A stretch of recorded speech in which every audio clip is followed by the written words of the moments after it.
Manne du matin. Nous n'agissons pas bien. 2 Rois 7, verset 9. Le roi de Syrie assiège Samarie, où sévit une grande famine. La vie d'Élisée, serviteur de Dieu, est menacée. Mais, instruit par Dieu, et revêtu d'une double portion de l'esprit d'Élie, le prophète discerne la situation et proclame. Voici ce que dit l'Éternel.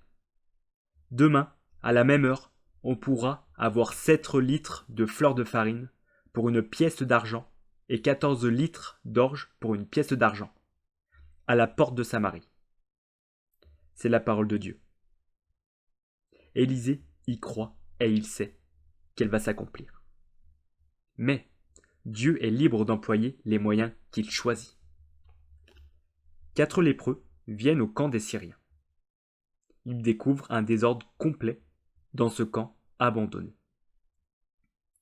En réponse à la parole de foi d'Élisée, l'armée des Syriens a été mise en fuite par Dieu, laissant derrière elle une abondance de richesses. Après avoir satisfait leur faim, les lépreux, repris dans leur conscience, se disent « Nous n'agissons pas bien ». Cette journée est une journée de bonnes nouvelles. Si nous gardons le silence et que nous attendions jusqu'à la lumière du matin, nous en serons punis.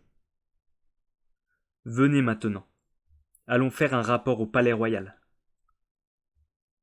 C'est ce qu'ils font. Et Israël est délivré et rassasié grâce à la parole des lépreux. Que nous apprend cette histoire ? Dieu nous a sauvés par grâce, guéris de la lèpre du péché, et il nous appelle à le servir et à apporter la bonne nouvelle à ceux qui périssent. Mais combien, souvent, en ne le faisant pas, nous n'agissons pas bien. Voyons notre situation telle qu'elle est. Confessons le péché qui constitue notre inaction et notre égoïsme. Et sans plus tarder, levons-nous.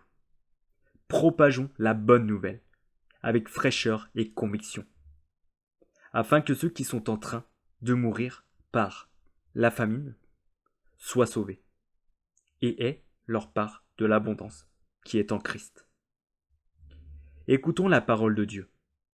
Les jours viennent, déclare le Seigneur, l'Éternel, où j'enverrai la famine dans le pays, non pas la faim du pain et la soif de l'eau, mais la faim et la soif d'entendre les paroles de l'Éternel.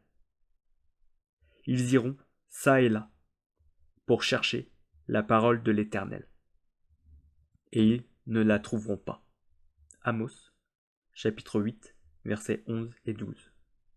Cela se réalise aujourd'hui. Dans combien de cas ? Agirons-nous ? Verset biblique. Job, chapitre 22, verset 7. Tu ne donnais point d'eau à l'homme altéré, tu refusais du pain à l'homme affamé. Proverbe, chapitre 22, verset 9. L'homme dont le regard est bienveillant sera béni, parce qu'il donne son pain aux pauvres. Ésaïe, chapitre 58, versets 7 à 10.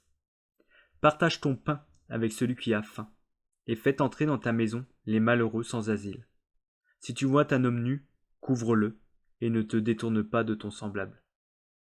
Alors ta lumière poindra comme l'aurore, et ta guérison germera promptement.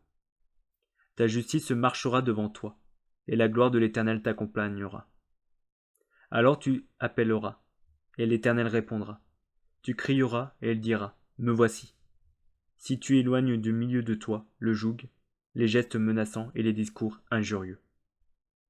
Si tu donnes ta propre subsistance à celui qui a faim, si tu rassasies l'âme indigente, ta lumière se lèvera dans l'obscurité, et tes ténèbres seront comme le midi. 1 Corinthiens, chapitre 9, verset 16.